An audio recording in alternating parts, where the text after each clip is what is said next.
Hello दोस्तों, यहाँ पे हम लोग बात करेंगे थोड़ा सा टॉपिक। मैंने बेटे आपको क्लास में कहा भी था कि वो थोड़ा सा पोर्शन है जो आपका हार्मोनल एक्शन है, उसको मैं डायग्रामेटिक आपको भेजूँगा। तो यहाँ पे हम लोग थोड़ी सी इसी की बात करने वाले हैं। तो यहाँ पे देखिए, बेसिकली जो हमें बात करनी है,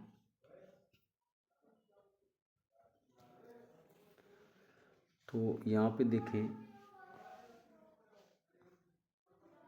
पहली बात तो मैंने बताया था कुछ हार्मोन होते हैं। एएनएफ हार्ट में आपका, जीएफआर में काम करता है। एरिथ्रोपोएटिन आपका किडनी से निकलता है, रोल प्ले करता है आपका formation of RBC in liver.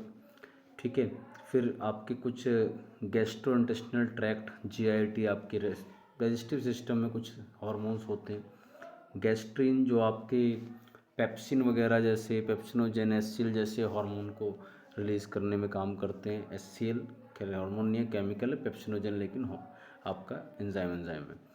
ठीक है। सिक्रेटिन एक हार्मोन है जो जनरली, अगर मैं बात करूं क्या रोल प्ले करता है, तो सिक्रेटिन जो है वो पेनक्रियास से पेनक्रियाटिक जूस और आयंस को, बाइकार्बोनेट वगैरह आयंस को रिलीज करवाने में हेल्प करता है।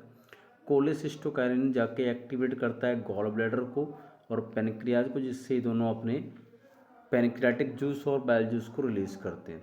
और अगर इन सब की सिक्रेशन को बंद करवाना हो तो गैस्ट्रिक इनहिबिटरी पेप्टाइड बोल देते हैं।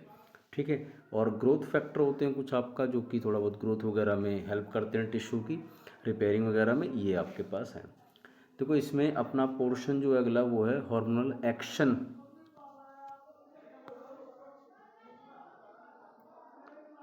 तो अपने पास हार्मोनल एक्शन में मैं बेसिकली बात करूं, दो तरह के हार्मोनल एक्शन की यहाँ पे बात की जाएगी।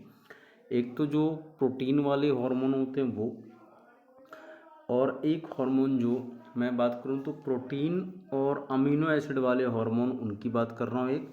और एक बात हो रही है स्टेरॉयडल, और दूसरे हो गए उनके साथ आयोडो हार्मोन। तो ये जो एक्शन है अपने सामने बना हुआ, ये है प्रोटीन वाले हार्मोन्स का। तो जनरली यहाँ पे क्वेश्चन ये है जो आता है वो ये, कि जो प्रोटीन वाले हार्मोन होते हैं उनके पास क्या होता है, लाइक एफएसएच एक हार्मोन है, तो उनके रिसेप्टर हमारी जो सेल होती है उस सेल सरफेस पर प्लाज्मा मेम्ब्रेन पे होते हैं। क्या होते हैं? हार्मोन के रिसेप्टर, जिससे हार्मोन आके बाइंड करेगा, और सेल की मेम्ब्रेन पे होते हैं वो। ठीक है। और जैसे ही वो आके बाइंड करता है तो एक रेस्पॉन्स डेवलप होता है सेल के अंदर। उसके बाद एक सेकेंडरी मैसेंजर, जिसको साइक्लिक एएमपी या कैल्शियम आयन बोलते हैं, साइक्लिक एएमपी जो है एडेनोसिन मोनोफॉस्फेट बोल देते हैं, ये एक्टिवेट होता है। Then biochemical response, biochemical response मतलब हो गया आपके डीएनए, आपका प्रोटीन सिंथेसिस, ये सब एक्टिवेट होता है। और उससे फाइनली आपकी फिजियोलॉजी या मेटाबॉलिज्म में चेंज आता है। क्या बोल रहा हूँ मैं, ये प्रोटीन या अमीनो एसिड वाले हैं, इनके रिसेप्टर मेम्ब्रेन पे हैं। होता क्या है, हार्मोन जो होता है वो आके अटैच करेगा सेल मेम्ब्रेन पे, वहाँ रिसेप्टर होते हैं, एक रिस्पॉन्स डेवलप होता है, फिर सेकंड मैसेंजर डेवलप होता है कहीं ना कहीं, cyclic AMP calcium ion, biochemical response, DNA से प्रोटीन वोटीन बनना शुरू हो जाता है। और जो चेंज आता है उसकी वजह से पूरी फिजियोलॉजी या मेटाबॉलिज्म में चेंज आता है, जिससे आपका हार्मोन का एक्शन कंप्लीट हो जाता है। ये कौन से हार्मोन के लिए? प्रोटीन के लिए, और दूसरा अमीनो एसिड वाले हार्मोन्स के लिए। ठीक है। ये उनका हार्मोनल एक्शन है।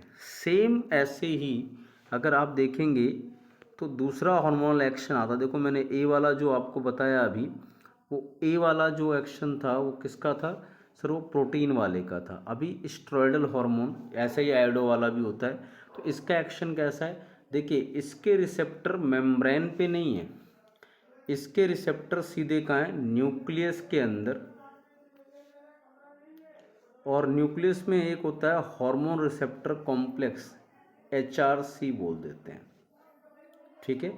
और वो रिसेप्टर बाइंड करता है, फिर एकदम सेम डीएनए को एक्टिवेट करेगा, जिससे बायोकेमिकल चेंज होंगी। तो आपको मैंने बताया डीएनए जो जीनोम होता है, उससे पहले एमआरएनए बनता है, फिर प्रोटीन बनता है, तो ये एक्सप्रेशन हो गया। और एट द एंड सबसे क्या होने वाला है? Physiological change. मतलब जो स्टेरॉयडल वगैरह हार्मोन है इनके रिसेप्टर मेम्ब्रेन पे नहीं है, यहाँ अंदर जाके, बाकी प्रोसेस सेम चलता है। ठीक है, तो ये आपका हार्मोनल एक्शन है, थोड़ा सा इसको ध्यान रखना, पेपर में जिसका भी कल परसों में पेपर है उसमें जरूर आएगा। डायग्रामेटिक मैंने इसीलिए कहा था क्योंकि डायग्राम से समझ में आता है। ठीक है, थोड़ा सा ओके डन।